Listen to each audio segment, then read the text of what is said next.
Hello, Internet.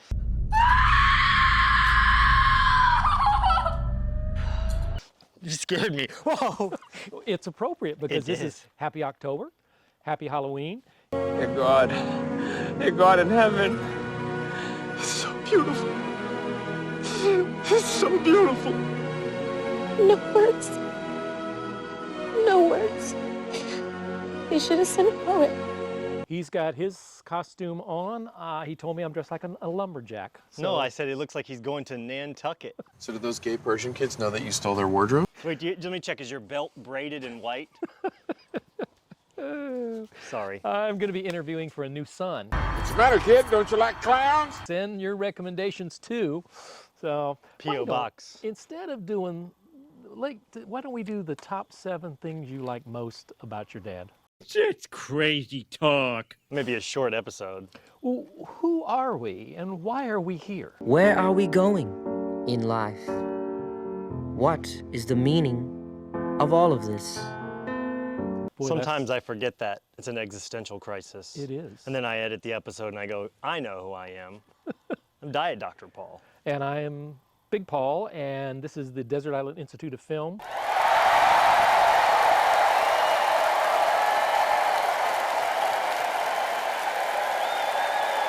We talk about movies here, but we do it in a different way because we do it in the right way and the wrong way. A sphincter says what? We talk about movies hopefully the same way you talk about it with your brother or your mom or your dad, your son, like that. You know, oh, I like it, I didn't like it, or that movie sucked. But we do it around specific topics. Every episode there's a different topic. And today's topic is... This is a Mount Rushmore episode. It is. What's the Mount Rushmore episodes? Oh, it's going to be tough. It is the Mount Rushmore of horror movies. The whole category. Everything. Not just horror movies, but anything involving horror movies. Okay. This is the 3rd time we filmed this one? It's not my fault. Well, I came in last week locked and loaded with there's 4 faces on Mount Rushmore. Mm-hmm. So for those of you, we're schooling you today, boys and girls. Mount Rushmore, 4 faces. So these are going to be the 4 faces of horror. Now you said horror movies, but I had... Not the right stuff. Well, I do have the right stuff now, so be prepared to be dazzled. I think I'm going to kick your butt. You shoot me in a dream, you better wake up and apologize. Ripped off. Yeah, I watched a lot of movies. Mm-hmm. Why don't you start this time then? Well, I'm trying to think of like the direction. I do know how I'm going to start, okay? Because I've rethought the thing. Typically in these episodes, I am 100% on topic. Somebody, I'm not going to mention any names, but his initials are Diet Dr. Paul. That's not an initial. Is just somewhere like in the stratosphere of like nowhere near the topic. Space cadet. And we've gotten a lot of comments from our viewers, including Kurt Russell, who is a frequent contributor. He has pointed out, why is it that Short Round over here can't seem to stay on topic? You're gonna have to start getting scared immediately. I saw a video yesterday that said he died and I about had a heart attack. That makes me sad. I need to, he's like one of my favorites. And immediately, you know what I thought about? What? Big Trouble Little China.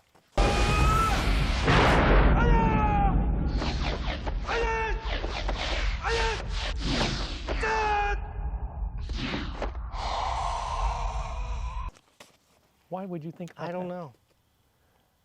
That's the best he's done? I just think he's perfect in it. I really like him in it. It's my least favorite Kurt Russell movie. I know. What's my favorite? The Thing. Ooh.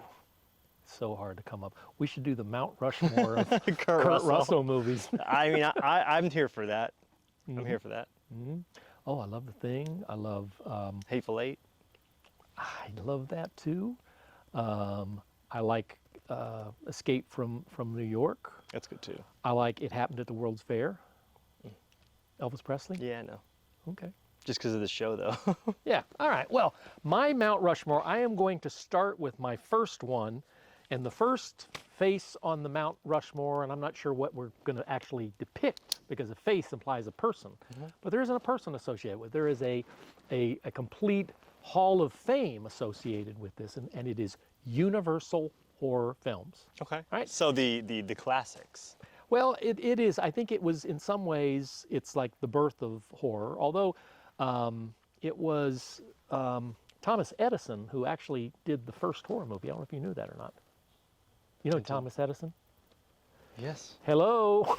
Yeah. Yes. I know he did some films of Native Americans, too. Yeah, he did Frankenstein. I did not know that. Oh, it's really, you can go, it's public domain, you can go and look it up. It's really kind of weird and creepy looking silent film that Oh, it's okay. yeah, of course it is. So, but anyway, the Universal was sort of that's what just sort of took horror off as a genre. And, you know, specifically, if you're talking about the big ones, you're talking about Frankenstein, Bride of Frankenstein, The Wolfman, Dracula, and then later on, The Creature of the Black Lagoon, and then they got Abbott and Costello, you know, turned into these things, The Mummy. The nice thing, when they first came out with Universal Pictures, they were horrifying, and that's hard. I know you people out there, first of all, it's black and white, and they're so slow, and it's like nothing ever happens. There's no blood, and if it was, it's not going to be blood red, it's going to be blood gray. But when they came out, audiences were just absolute around the corner, and they even filmed a little brief introduction at the beginning of Frankenstein to just let people know, relax, what you're going to see is horrific, and it doesn't mean the end of civilization, it doesn't mean that God is dead, but it really was, there was all kinds of blowback for that, and people were terrified by it, and that is where our DNA comes from. We really owe a tribute to the Universal films, and I personally, I wasn't as much of a fan of Dracula and the films in the Dracula series. I think the most watchable one for today's audiences are probably the later ones, which we're talking about The Creature, Creature Walked Among Us, that kind of stuff. The Werewolf, you know, Wolfman was really great, and Frankenstein, but I think Bride of Frankenstein is even better than Frankenstein. And so for that reason, this is sort of we are paying tribute to icons, and there's nothing more iconic than Universal. The jumping off point of horror films as a headline. Well, but see, they would have died out completely once you know, typically these movies are from the 30s and the 40s, but it wasn't until the birth of television and the importance of television that we needed to fill up space and they would show old movies, and that was people from my generation were exposed. We didn't see these in the theater. We saw them on late night television, and that was sort of like, oh my goodness, every kid in the 60s was losing their mind. I mean, they just thought this is something else. And that sort of helped, that was the passing on, because otherwise it would have died out. Television, in fact, television should be one of my, you know, or streaming should be one of the faces on the thing. I didn't think of that, but it would have died were it not for television and horror hosts. Then that was where they drank deep from Universal. And we're still, Svengoolie is still playing the Universal films. Yeah, and some people are still watching it. Yeah. Do you like Universal films?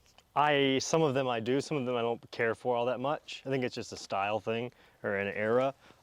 But yeah, some of them I do, for sure. When you have a really good Blu-ray, the set design, it is absolutely, it's like, my goodness, if that was, you know. Because a lot of them, it's bad prints is what people have seen. It's not the remake or remastered stuff. I was editing the episode that we're for tomorrow, and I used a clip from a film 1922 called it's a Haxon, but I don't think that's how you spell it. H-A-X-O-N with a 2 umlauts or whatever that's over the top of it, but it's about a devil, and there's a Blu-ray copy of it in a clip that I use, and it's just like super crystal clear, and really it almost makes it look like it's filmed in like the 60s now, and it's weird because you feel a little detached from those older films for some reason. Yeah. Yeah. So Well, how's that for erudite? it's pretty erudite. I Number can't 4. wait to hear what your face is going to be. It's probably going to be sound. Sound is on my thing because horror movies have sound. Butterflies. No. Okay. This is where, by the way, either I'm going to end this episode and go inside and do some work. No. Okay. Number 4 is, and yeah, I may have skipped a generation here, but that's okay. So number 4 for me is going to be Wes Craven. Now, the most horror directors don't have a whole log of films without having some bad movies. So I think Wes Craven has the most cringe bombs of the superstar horror directors, the ones with weight to their name. They're Wes Craven presents, or Wes Craven's this, that, or the other means something. And specifically for me, it is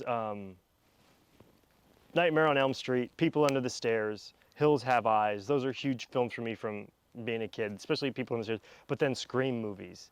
He nailed it with the first 3. He nailed it with the first 3. And now the third one, but give him credit for where credit's due. Those movies were good.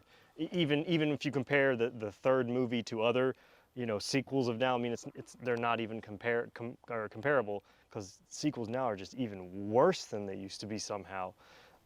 But a lot of kids that are students of the 80s or early 90s movies are big Wes Craven fans, even though we had to watch They and other really terrible movies that he was a part of. But I think he was able to get away from that, thankfully. Didn't you do, I'm trying to sit here and try to think, is it Last House on the Left? Was that him?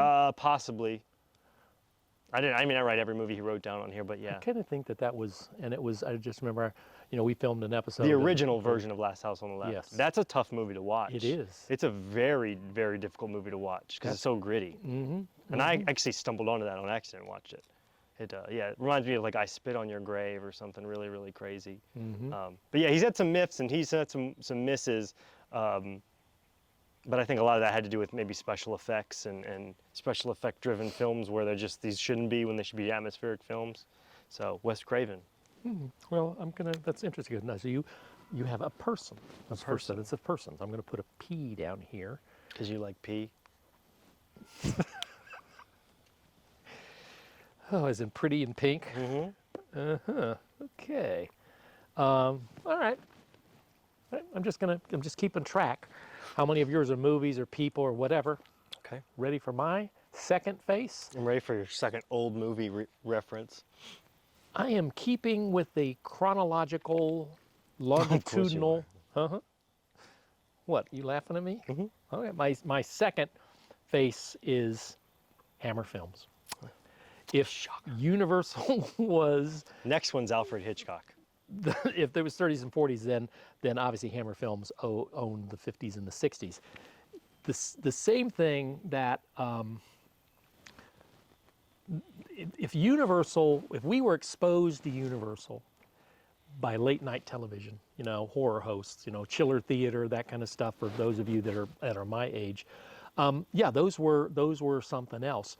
But again, it would have totally died out, horror, I believe, were it not for Hammer, because Hammer was more of a modern approach. It was quicker paced than Universal. It was in color, and it's this notion of Hammer red, Hammer blood. To see blood on the screen.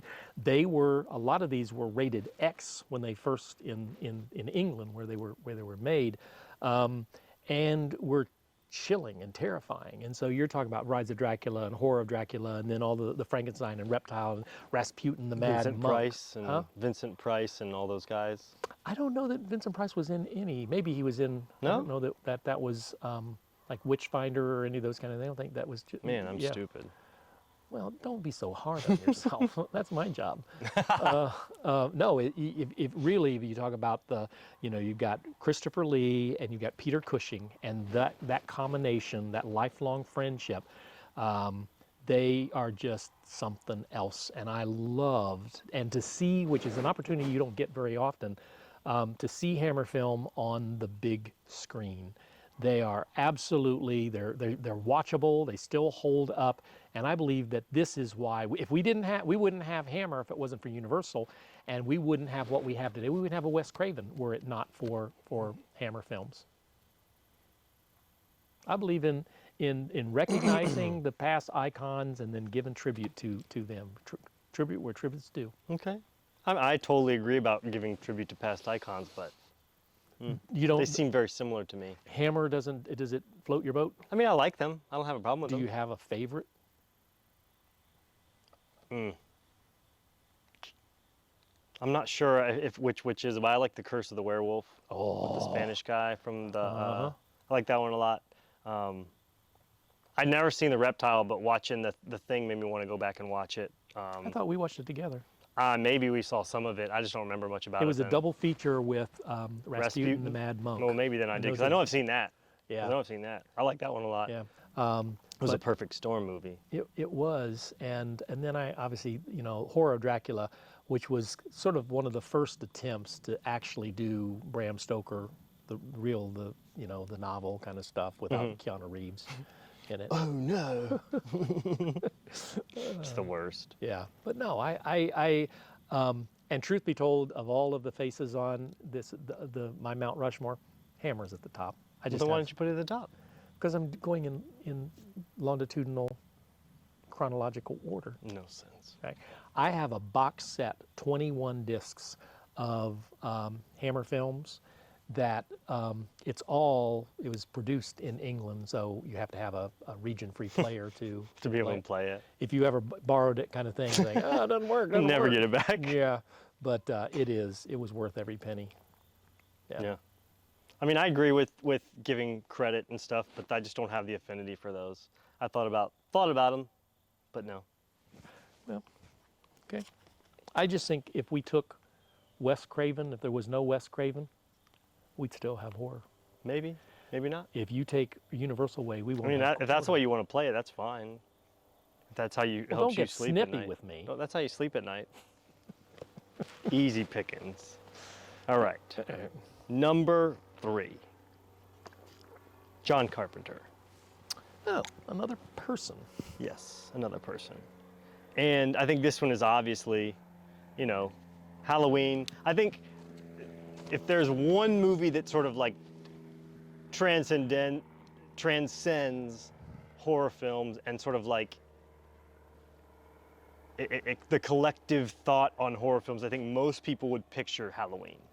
I think most people picture the shape, most people picture the Halloween, at least their first thought, whether that's their favorite or not is beyond the point. He's the most recognizable, he's the Spider-Man of horror movies. He's the most recognizable character in all of horror films, and he's the most imitated, and I think there's, flattery and imitation, and Well, wouldn't he be the Superman of horror films? Because clearly Spider-Man and everything Marvel is copying DC and the greatest I'm talking character. about successful things, though. Whether you're copying is one thing, but you got to be successful when you do the copying.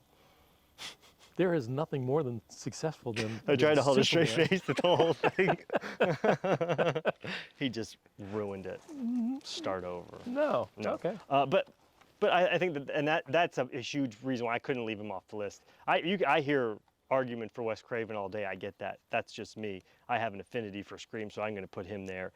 Well, what is the best film that Carpenter did? The Thing.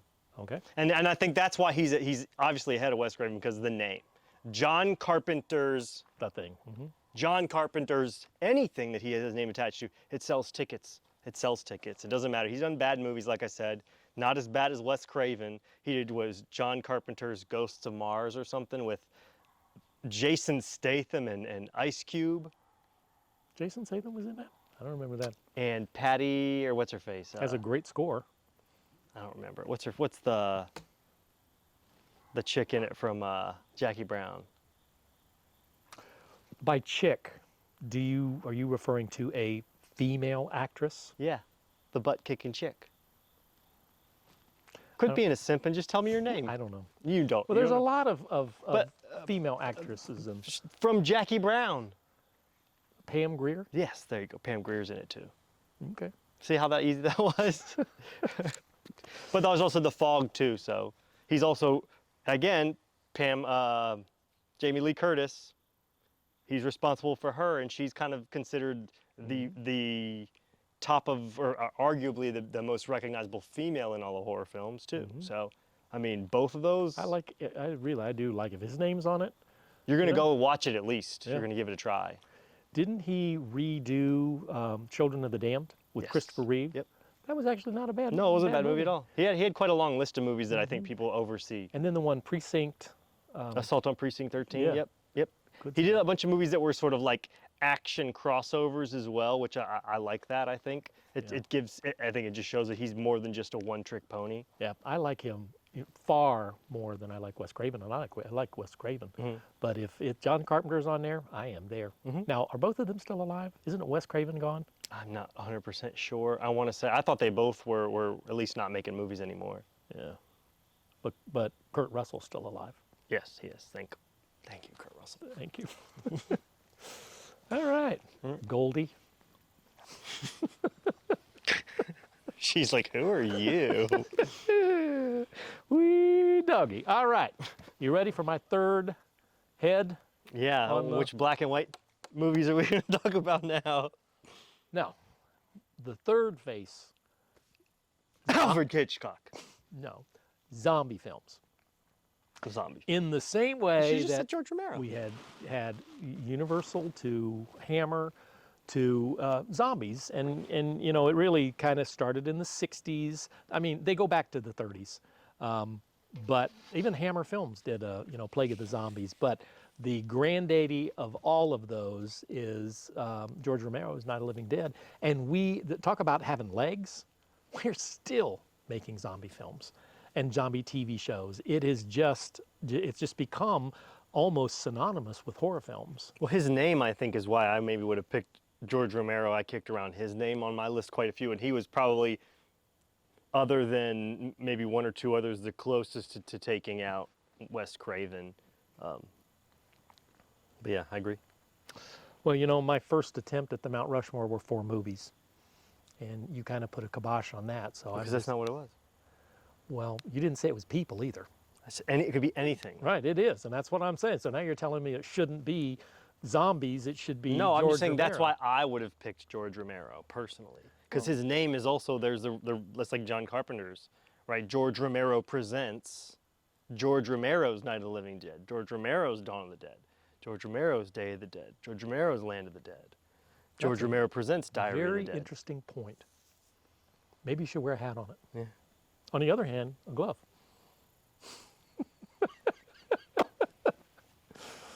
No, I just zombies are everywhere. They are. It is. They've become, if you talked about the sort of the Hall of Fame of monsters, we have, vampires, werewolves, mummies, creature. I think the next one in line is zombies. Think about that. You heard that here first. Is that all you had to say? That's all I have to say. What about like Cannibal Holocaust, or what's the one with Bill Pullman in it? It's the serpent and Rainbow? the serpent and the rainbow. What about that? There's the different aspect of zombies with like.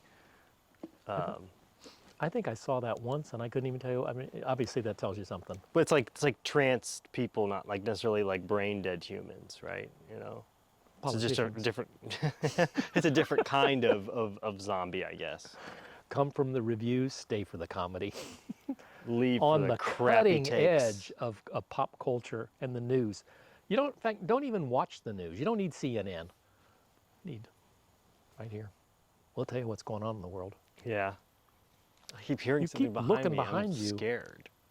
There's animals in the woods. Well, where are we today, by the way? I don't know. We're around. Some guy in a van just picked me up. All right, the third person on your list. Oh, is that all about zombies you had to say? That's all I got to say. Yeah, it didn't sound like a very good pick to me if you're asking me. All right. Number 2. Now, I wanted to put this one first just because I'm spoiled rotten and I just like new stuff, but I didn't, okay? So number 2 is going to be is a studio called A24. And here's why it's number 2. This is the first time in the history of filmmaking where horror films have become more than just a genre film, and they're, you know, nominated for Academy Awards for things now. They're given credit for being good films and not just some sort of punchline for nerds to go watch. So specifically speaking, also they nail everything they do. This is where Ari Aster comes from. So you think like The Witch, Lighthouse, Hereditary, Midsommar, Green Room, new one, Talk to Me, Pearl was on my list, X is another movie, but it's what kicked them above like just the average or good to great is the realistic horror films, or they're scary films that are realistic that aren't horror films. And that's like The Whale, Good Times, Enemy, High Life, The Killing of Sacred Deer. These are scary movies in it for another reason, and so I think that just gives them more clout. But everything they release, almost like Blumhouse. Blumhouse has some misses to it, I think a little bit more mainstream, but they kind of hit pretty regularly. A24 just seems to hit everything they attempt. It's kind of like for me, Magnet films. When I see Magnet films, and maybe I haven't seen enough of them, but it's like every single one has just knocked it out of the park. So my first 2 heads were both studios, Universal and Hammer. But for some reason, those weren't good enough for you that you wanted to go I guess if you don't want to A24. watch good movies. Oh man, you're gonna get some text messages on our page. Yeah, I'm hoping so. But if you've not seen any of those movies that I just listed, those are all really good movies. Every single one of those is at least a 7 out of 10, in my opinion. And movies like The Enemy, Jake Gyllenhaal, that's like a creepy movie about a doppelganger. The Killing of Sacred Deer I talked about on the last episode. The High Life I just recently watched with Robert Pattinson in it. Those are great movies. And Mia Goth is in like 3 or 4 of these things. So what's the name of it? Ty something or another. Ty West is a director that does a bunch of movies for them. Ari Aster does a bunch of movies for them. Heck yeah. Well, Ari Aster might be on this list. He just doesn't release movies quickly enough. well, that's a curveball. I didn't see that coming at all. And the fact the way you set it up, that you know, in terms of where you put it on your list, I have no idea what's going to wind up number 1 on yours. It's going to be fascinating to hear. So, but no, I could get behind that. I see what you're saying. In your own limited way. In your own remedial way. Now you said it. You didn't say it good, but you said it. It's okay. Use your big boy words. All right. Well, my last, and again, these aren't in terms of quality, because if I did, I think I'd put Hammer would be but my last is slasher films. I'm gonna slash and gash, cut another hole in your ass. I spill blood on the walls, then play tennis with your balls. If the phone rings, don't answer that call. Gonna slit your throat, you like a goat, peel your foreskin off, and make a winter coat. Peace. Which is sort of the birth, if zombies kind of, playing out, although there's been a resurgence that started with, the Walking Dead. Really, the slasher films, beginning with things like Halloween, the Texas Chainsaw Massacre, the Scream films, those films, that genre, the Nightmare on Elm Street and Friday the 13th. I mean, every holiday, getting ready to do Thanksgiving. Eli Roth. Yeah, which is from a trailer in the Grindhouse movies. This is not the first one that's happened to, which is hysterical. Yeah.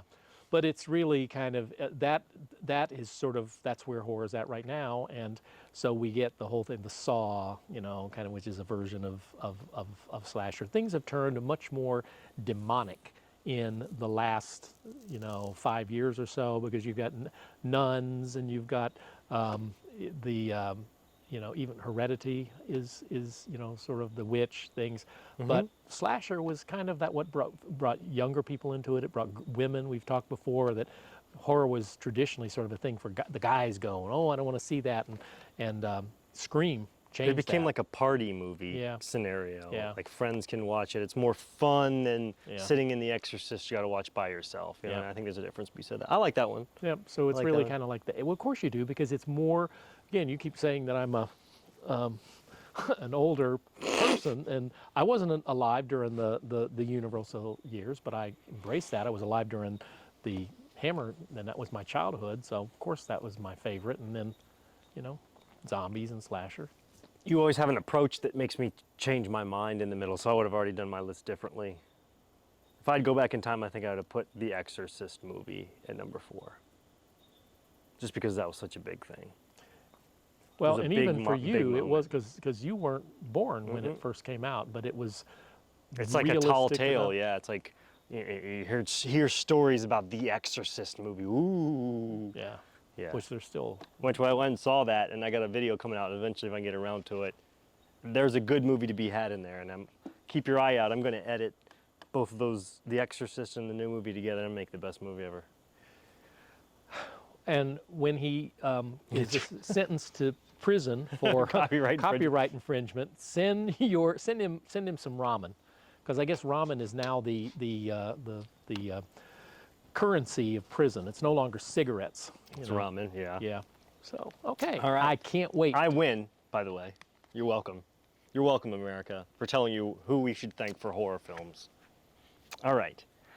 Number 1 on the Mount Rushmore of horror films is not Alfred Hitchcock. It's not John Carpenter. It's not whatever the bums you just said. It is nobody who has anything to do with movies whatsoever. It's Stephen King. Now, What do you mean he has nothing to do with he's movies? not a movie director. He's a writer. Well, he did direct a movie. Well, pump your brakes, kid, okay? Pump your brakes, the one thing he directed, which is probably some mini-series straight-to-TV crap, Night Flyer or whatever, I don't know. No. But anyway, Stephen King. Just the same as anybody, it's the name recognition. For 20 years, every movie that his name was attached to was absolutely terrible, and people still went. Why? Because they're good stories. They were just handled poorly with CGI, whatever, but it captivated audiences then, and then all of a sudden we're able to finally start making some good Stephen King stuff and realizing that he is a genius as far as films are concerned, but where he locks himself in is the same place where A24 locks himself in, and it's the stories that step outside the bounds of horror films. It's the ones that sort of tightrope walk. It's The Green Mile, it's The Stand By Me, it's Shawshank Redemption. Those all, which is not called Shawshank Redemption when he wrote it, but they're all stories that are not horror stories that have just these terrifying elements to them. And I think even if he doesn't have something to do with every film, I think that every director and writer and actor that's in film in some way, shape, or form has been slightly guided by the work of Stephen King in one way or another. I like the choice. I do too, that's why I picked it. I mean, I thought you would pick Stephen King. I don't know why you didn't. well, I read. No, I mean, like, what about Poe? What about Poe? And then that's another good one. I just don't think that as many people would be inspired by Poe, because it's not as accessible. But Stephen King's a fairly easy to read author as far as I'm concerned. It's not like trying to read, I don't know. Do you have very many of his books? I mean, I have a few. I think I have like, Misery's probably my favorite, I think. I like Misery, I like It, I like The Stand, Dreamcatcher. What's the one with the movie with Anthony Hopkins in it where he's kind of an older dude and he's just kind of... Was it Atlantis? Something like that. Mm-hmm. I kind of like that one too.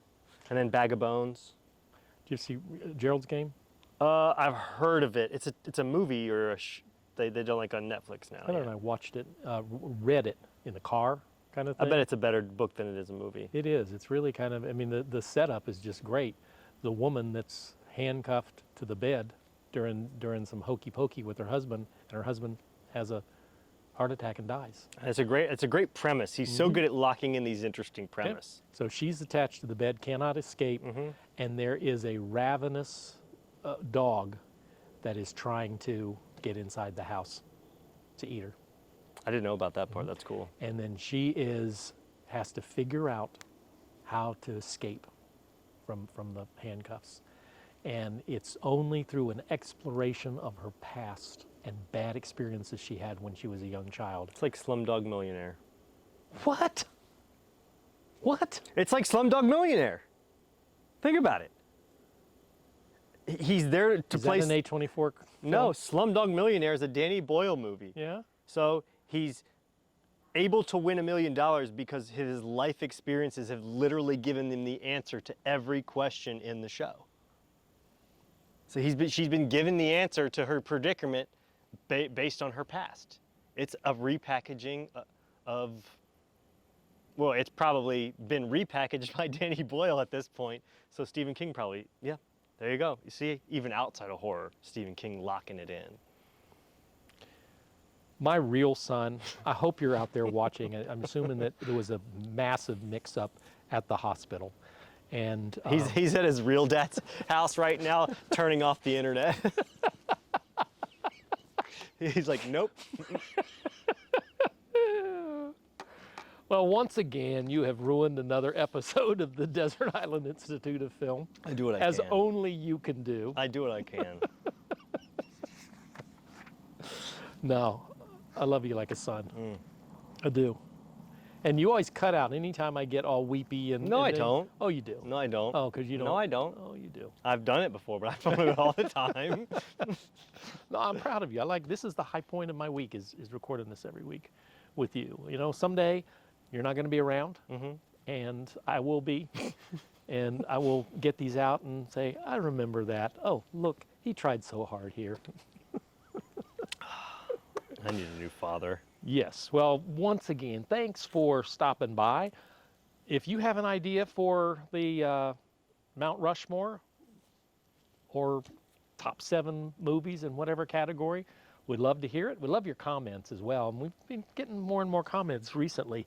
People, you know, I think you're more locked, I've just told it, people are more locked in to him, and I think it's a generational thing. I don't know that there's very many people my age that are watching the Desert Island, but that's okay, you know. So tell your daddy, turn your daddy on, or your mama, you know. No, don't turn your dad or your mom on. Please don't do what he just said. Tell them to look at the internet. No, don't do that either. You know what I mean. If you want to be on the show, we'd like to do that. We'd like to, you know, we'd love to have you and your dad, or you and your mom, or you and your son, kind of stuff, and pick a topic and do that, and send it to the address that is on the screen. And we usually, you know, pop off about, you know, attaching your application to, what do you need right now? Just cash. Okay, all right. Unmarked bills in a briefcase. In a bus station locker. Other than that, we'll see you at the movies, and thanks for stopping by. Sincerely, I hope hope we turned you on to something that you've never heard of. You know, those of you that have never watched a Hammer film or A24, bingo. I saw you die. You said on the phone that you wanted to get to know me. Well, here I am, Karen. Look at me. I want to give you a piece of my mind. I trusted you, Karen.